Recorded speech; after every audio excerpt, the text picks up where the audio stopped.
এয়া দুপৰীয়া দেখিছেনে বাৰু, দাইলটো আছে, ভাজিও আছে অকণমান, এয়া মাছৰ পেটো হয়, মাছো আছে ফ্ৰাই কৰি থোৱা, কিন্তু তথাপিতো ভাবিলোঁ ভাজি অকণকৈ বনাওঁ ভাত খাবলৈ। সেইকাৰণে এতিয়া বনাবলৈ আৰম্ভ কৰিছোঁ। দেখিছেনে, আপোনালোকে বাৰু ভাত পানী খালেনে?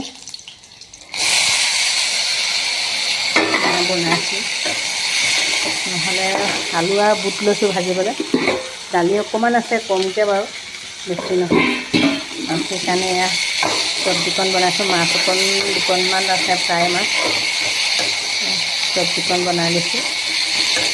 ভাতকেইটা খাই ভাল লাগিব। জলকীয়া দি দিছোঁ, ভোট জলকীয়া এটুকুৰা পূৰা, দুটা ডাঙৰ ভোট জলকীয়া দিছিলোঁ। জলকীয়াবোৰ মানে বেয়া হৈ গৈছে গছতো, অকণমান দি দিছোঁ পূৰা ভোট জলকীয়াতে, জ্বলা হ'লে খাই ভাল লাগিব। আপোনালোকে খালেনে বাৰু?